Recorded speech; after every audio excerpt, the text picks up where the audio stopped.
Hello, good morning everyone. అందరూ బాగున్నారండి? మేము బాగున్నాను. అందరికీ శుభోదయం అండి. ఈవేళ నేను బనానా కట్లెట్స్ చేస్తున్నాను. స్నాక్ ఐటమ్ అండి అది. చాలా బాగుంటుంది. చూద్దాం రండి. ఈ బనానా కట్లెట్స్ కోసం నేను 3 అరటికాయలు తీసుకున్నానండి. 3 అరటికాయలని 2 ముక్కలు కట్ చేస్తే 6 ముక్కలు అవుతాయి కదండి.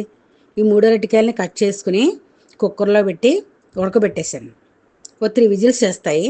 3 విజిల్స్ చేసిన తర్వాత అది చల్లారిన తర్వాత ఇవి పైన తొక్క తీసేసుకోవాలండి అరటికాయలకి. తీసేసుకున్నాకను ఇవన్నీ కూడా ఈ అరటికాయ ముక్కలన్నీ బౌల్లో వేసి మెత్తగా చేతితోటి నలిపేసుకోవాలండి. నలిపేసుకున్న తర్వాత వీటిని ఏం చేయాలంటేను దీంట్లోనూ ఒక ఉల్లిపాయ చిన్న చిన్న ముక్కలు కట్ చేసుకుని ఉల్లిపాయ ముక్కలు కూడా ఈ అరటికాయలో వేసేసుకోవాలి. అరటికాయ గుజ్జు మనం నలిపి పెట్టుకున్నాం కదండి, అందులో ఉల్లిపాయ ముక్కలు వేసుకుని 1 స్పూను జీలకర్ర వేసుకోవాలండి. అందులో కొన్ని స్వీట్ కార్న్ ఉడకబెట్టిన ఉంటాయి కదండి, ఆ స్వీట్ కార్న్ గింజలు కూడా కొన్ని వేసుకోవచ్చు. కొద్దిగా పసుపు, 1 స్పూన్ కారం వేసుకుని కలుపుకొని దాని మీద ఏం చేయాలంటే అండి, ఒక కాయ నిమ్మకాయ రసం కూడా పిండుకోవాలండి. ఒక కాయ చాలు నిమ్మరసాన్ని పిండుకోవాలి. నిమ్మరసం పిండుకున్న తర్వాత అండి 1 క్యారెట్ తురిమేసుకుని ఆ క్యారెట్ తురుము కూడా వేసుకోవాలి. క్యారెట్ తురుము తర్వాత తగినంత సాల్ట్, మనం చేసుకునే ఐటెంకి తగినంత సాల్ట్, 2 చెంచాలు శనగపిండి వేసుకోవాలండి. 2 చెంచాలు శనగపిండి వేసుకుని దాంట్లో 1 చెంచా వరిపిండి వేసుకోవాలండి. క్రిస్పీగా ఉండడం కోసం 1 చెంచా వరిపిండి వేసుకోవాలి. వేసుకుని ఇవన్నీ మనం చక్కగా మొత్తం అన్నీ కలిసిలాగా కలిపేసుకోవాలండి. చక్కగా ముద్దలా తయారు చేసుకోవాలి. తయారు చేసుకున్న తర్వాత ఏం చేయాలంటే చిన్న చిన్న బాల్స్ లాగా తయారు చేసుకోవాలండి.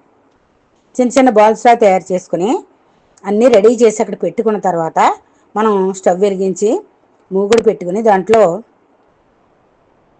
తగినంత నూనె వేసుకుని నూనె కొంచెం వేడెక్కిన తర్వాత ఈ బాల్స్ని కొద్ది కొద్దిగా దాంట్లో వేసుకుంటూ చక్కగా మంచి తేనె రంగు వచ్చే వరకు వేయించుకోవాలండి. అలాగే ఒక వాయి వేగిన తర్వాత ఇంకా మిగిలిన కూడా వేసేసుకుని వేయించుకోవాలి.